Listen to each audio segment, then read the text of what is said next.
샬롬, 유 선생의 구속사 천국열차, 유도수 목사님의 신구약 성경 파노라마를 낭독하는 시간입니다. 지금은 요한계시록 2장에서 3장까지의 총개관입니다. 이기는 자와 끝까지 내 일을 지키는 그에게. 요절은 26절에서 27절, 2장 26절에서 27절. 이기는 자와 끝까지 내 일을 지키는 그에게 만국을 다스리는 권세를 주리니 그가 철장을 가지고 저희를 다스려 질그릇 깨뜨리는 것과 같이 하리라. 나도 내 아버지께 받은 것이 이러하니라. 제가 깨닫고 믿기로는 계시록에 있어서 2장 3장이 중심 부분이라는 사실입니다. 이 점을 2장 3장 본문이 말씀해주고 있습니다. 먼저 생각해야 할 점은 주님께서 요한에게 나타나시어 너 보는 것을 책에 써서 7교회에 보내라 하신 1장 11절의 내용이 2장 3장을 가리키는가 아니면 계시록 전부인가 하는 점입니다. 1. 문자적으로 보면 2장 3장이라고 말할 수가 있습니다. 왜냐하면 에베소 교회 사자에게 편지하기를 2장 1절, 서문화 교회 사자에게 편지하기를 2장 8절, 버가모 교회 사자에게 편지하기를 2장 12절, 두아디라 교회 사자에게 편지하기를 2장 18절 하고 3장도 마찬가지 서두에서 7교회에 보내는 편지임을 명시하고 결구인 약속의 말씀까지 주신 후에 4장에서는 2일 후에 내가 보니 하고 4장 1절 새로운 전환점을 나타내고 있기 때문입니다.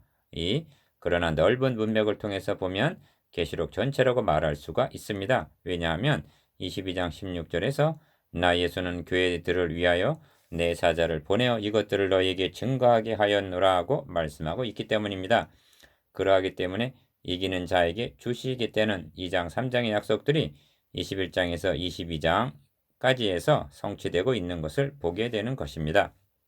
3. 그렇다면 이렇게 정리할 수가 있습니다. 주님께서 7교회 그 시대의 모든 교회에게 말씀하시고자 하는 원리는 2장 3장에 다 들어 있습니다. 기억, 이를 입증하는 대목이 7번이나 이기는 그에게는 하고 약속하신 후에 21장 7절에 가서 이기는 자는 이것들을 유업으로 얻으리라 하고 받고 있는 문맥에서 드러나고 있습니다. 니은 더욱 분명한 것은 각 교회 편지를 보내는 송신자가 예수 그리스도로 되어 있으나 약속하시는 대목에서는 성령으로 되어 있다는 점이 이를 더욱 뒷받침해 준다 하겠습니다. 이는 무엇을 말해주고 있느냐 하면 교회는 주님께서 승리해 놓으신 그 승리에 근거하여 성령의 도우심을 받아 주님 재림하실 때까지 이기는 삶을 살아가야 함을 말씀해주고 있기 때문입니다. 4. 그렇다면 4장 이하의 말씀은 무엇이란 말인가? 이는 2장 3장에 대한 상론 또는 해설이라고 말할 수가 있습니다.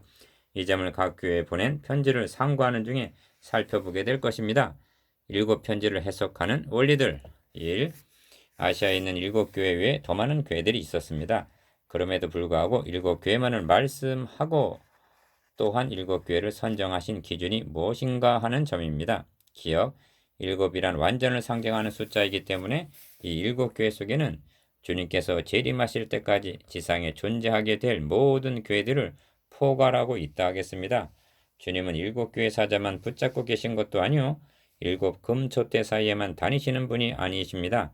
이 점이 마지막 부분마다 서두에서 언급한 특정 교회를 지목하지 않고 성령이 교회들, 에베소 교회를 하지 않고 성령이 교회들에게 하시는 말씀을 들을지어다 하고 말씀하심이 드러납니다. 그렇다면 여러분이 섬기고 있는 교회도 들어있다는 말씀입니다. 니은 에베소 교회로 시작하여 라오디게아 교회로 마치고 있는 7교회를 선정한 기준이 무엇인가? 이 교회들이 안고 있는 문제들이 지상에 존재하게 될 모든 교회가 직면하게 될 연계성 때문이라고 말씀드릴 수가 있습니다. 교회가 직면하게 되는 어려움들이란 궁극적으로는 사탄의 괴계에 기인한 것인데 성경에 나타난 마귀의 작전은 그리 다양한 것이 아닌 것입니다. 디귿. 그러므로 주님께서 재림하실 때까지 지상에 존재하게 될 모든 교회가 당면하게 될 칭찬과 책망과 약속이 2장 3장에 들어있다는 뜻이 됩니다. 리을. 특정 교회를 지목하시는 데는 또 다른 의도가 있다고 여겨집니다. 이런 뜻입니다. 설교는 회중 전체를 향해서 행해집니다. 그러므로 책망하고 회개를 촉구하는 경우라도 자기와는 상관이 없는 양 분위기가 느슨해지기 마련입니다.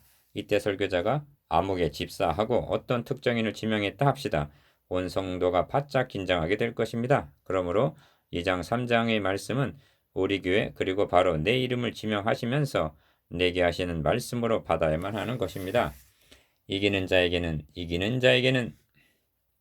이 또한 편지의 결구마다 이기는 자에게는 라고 말씀하심을 주목해야만 합니다. 기억, 이는 편지의 수신자들이 안식하는 교회가 아니라 전투하는 교회임을 말씀해주고 있습니다. 그렇습니다. 지상교회란 그리고 성도 각자는 진공상태에서 살아가고 있는 것이 아닙니다. 그들을 삼키려고 대적하고 미혹하는 사탄의 공격에 직면해 있는 것입니다. 니은 또한 영적 전투란 마귀로 틈을 타지 못하게 하는 에베소서 4장 27절 방어적인 기능만으로 족한 것은 아닙니다.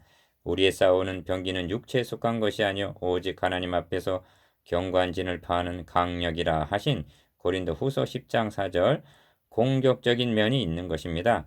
이러한 싸움을 11장의 두 증인을 통해서 보게 될 것입니다. 디귿 그것은 마치 하나님의 군대가 여리고성을 파괴하고 가나안을 정복해 나가는 것과 같은 것입니다.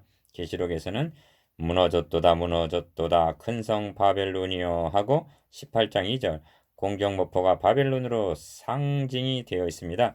계시록이 전투하는 교회에 주어진 말씀이라는 것이 2장 3장에만 사탄 마귀라는 말이 5번, 계시록 전체로는 12번이나 등장하고 있는 것만 보아도 알 수가 있습니다. 계시록 2장 3장에만 사탄 마귀 이란 말이 5번, 계시록 전체로는 12번 나옵니다. 3. 하나님의 나라는 이미 임했고 임하고 있으며 임할 것이라고 말합니다. 그렇습니다. 기억 그렇습니다. 영적 전투에는 이미 승리했고 승리하고 있으며 앞으로 승리하게 될 과거, 현재, 미래적인 요소가 있는 것입니다. 과거의 승리는 곧 산자라 내가 전에 죽었었노라 하고 1장 18절 주님이 싸워 승리하신 전투요. 미래의 싸움도 내가 진실로 속히 오리라 하신 22장 20절 재림으로 대단원의 막을 내리게 될 싸움인 것입니다. 그런데 중요한 것은 중요한 요점은 지상의 교회가 싸워야 할 전투는 언제나 오늘 그리고 지금 이겨야 하는 현재적인 싸움이라는 점입니다. 우리의 대적은 누구이며 어떻게 이겨야 하는가 하는 내용이 계시록의 내용이라고 할 수가 있습니다. 성령의 교회들에게 하시는 말씀, 니은 교회가 싸워야 할 현재적인 싸움임이 성령의 교회들에게 하시는 말씀을 들을지어다라고 말씀하심에도 드러납니다. 사도행전 1장에서 주님은 승천하시고 2장에서 성령은 강림하십니다. 이는 임무기들을 한 것입니다. 그리고 교회는 성령의 역사하심으로 승리할 수가 있었습니다. 서두에서는 편지하시는 분을 주님으로 말씀하고는 결국에 가서는 성령의 교회들에게 하시는 말씀이라고 성령을 언급함은 악령, 사탄 또는 마귀와의 대칭에서 그리하신 것입니다. 영적 전투란 성령과 악령 간의 싸움인 것입니다. 그러므로 악령, 곧 마귀를 부인하게 되면 성령도 부인하게 되고 결과적으로 예수 그리스도께서 다 이루었다 하신 구속사역도 헛것으로 만드는 결과를 낳고야 마는 것입니다. 이는 우려가 아니라 현대교회가 직면한 현실이기도 합니다. 4. 요한은 이 예언의 말씀을 읽는 자와 듣는 자들과 그 가운데 기록한 것을 지키는 자들이 복이 있나니 때가 가까움이라 하고 말씀합니다. 1장 3절, 22장 7절에서도 내가 속히 오리니 이 책의 예언의 말씀을 지키는 자가 복이 있으리라 하고 말씀합니다. 기억, 읽는 것과 듣는 것, 즉 가리키고 아는 것만으로는 부족합니다. 지켜야 하는 것입니다. 그렇다면 주님 오시는 날까지 교회가 지켜야 할 것들이 무엇입니까? 니은 주님은 두아디라 교회에게 이렇게 말씀하십니다. 다른 짐으로 너에게 지울 것이 없노라. 다만 너에게 있는 것을 내가 올 때까지 굳게 잡으라. 2장 24절에서 25절 지켜야 할 내용들이 2장 3장에 다 들어있다는 말씀입니다. 지키는 삶이 곧 이기는 삶인 것입니다. 지키려는 자와 지키지 못하게 하려는 싸움이 4장 이하에 나오는 영적 전쟁인 것입니다. 그러므로 7교에 주어진 칭찬은 승리한 부분에 대한 격려요. 책망은 결국 패배한 부분에 대한 채찍으로 이해해야만 하는 것입니다. 기억, 두아디라 교회의 예를 들어보면 그들이 행한 너의 사업과 사랑과 믿음과 섬김과 인내를 안오니 하심은 2장 19절 사탄의 방해 공작에도 굴하지 않고 많은 전가를 올린 덕목들이요. 그러나 너에게 책망할 일이 있노라. 자칭 선지자라 하는 여자 이사벨을 용납함이니 한 대목은 2장 20절 사탄의 위장 전술에 속아 패배함을 나타냅니다. 니은 그러므로 2장 3장에 나타난 7교회의 모습을 관찰해 보노라면 전상으로 인한 전장에서의 상처, 부상, 인한 상처투성임을 보게 됩니다. 이들을 향해서 패배한 원인을 지적하고 승리에 대해서는 격려하시는 것입니다. 그러므로 교회가 수행하고 있는 모든 일은 궁극적으로 선한 싸움을 싸우고 있는 전투라는 자각이 있어야만 하는 것입니다. 심지어 주방에서 설거지를 하는 일도 하나님 나라 건설을 위하여 수정 들고 있는 전사들이란 말씀입니다. 6. 오해받을 소지가 있습니다만 이를 각오하고 말씀드립니다. 계시록 특히 2장 3장을 대할 때 교훈에 초점을 맞추기가 쉽습니다. 기여 그러나 결국마다 이기는 자는 하고 말씀하심을 명심하시기 바랍니다. 선한 행실이 뒤따라야 함은 물론입니다만 그러나 윤리로는 사탄을 이길 수가 없다는 것입니다. 니은 성화로 이기려 한다면 그는 로마서 7장의 사람이 죄법 아래로 나를 사로잡아오는 것을 보는도다. 오라 나는 공고한 사람이로다. 로마서 7장 23절에서 24절 라고 함과 같이 사로잡힘 즉 죄의 포로 신세가 될 것입니다. 8장의 사람같이 누가 능히 하나님의 택하신 자들을 송사하리요 의롭다 하시니는 하나님이시니 누가 정죄하리요 하고 하나님의 은혜를 앞세워야만 이 모든 일에 우리를 사랑하시는 이로 말미암아 우리가 넉넉히 이기느니라 하고 로마서 8장 33절 37절 승리할 수가 있다는 말씀입니다. 만국을 다스릴 권세 7. 그러므로 2장 3장에서 요절을 택한다면 2장 26절이라 할 수가 있습니다. 이기는 자와 끝까지 내 일을 지키는 그에게 만국을 다스리는 권세를 주리니 그가 철장을 가지고 저희를 다스려 질그릇 깨뜨리는 것과 같이 하리라. 나도 내 아버지께 받은 것이 이러하니라 하십니다. 26절에서 27절 이를 종말에 가서 주어질 것으로 한정할 이유가 전혀 없는 것입니다. 주님은 이미 이렇게 승리하셨고 그의 몸된 교회도 이렇게 승리하라는 격려이기 때문입니다. 기억, 이 말씀은 3장 21절과 절묘한 짝을 이루고 있습니다. 주님이 아버지께 받은 권세로 이기신과 같이 교회들도 승리한다면 주님이 이기시고 아버지 보좌에 함께 앉으신과 같이 주님의 보좌에 함께 앉게 해 주시겠다는 약속인 것입니다. 이처럼 엄청난 권세와 약속들이 교회들에게 주어진 것입니다. 니은 십자가 군병들의 전쟁터는 만국이요 군병들의 무기는 철장이요 무기의 출처는 그리스도입니다. 8.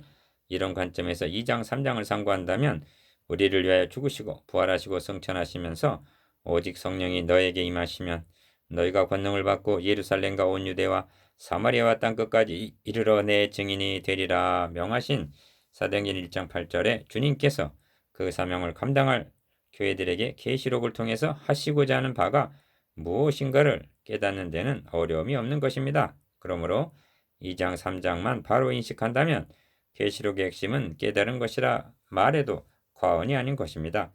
4장 이하로 바로 달려가려고 하지 마십시오. 그렇게 한다면 이기는 자가 되지 못할 것입니다. 이것이 7 편지를 해석하는 원리들입니다.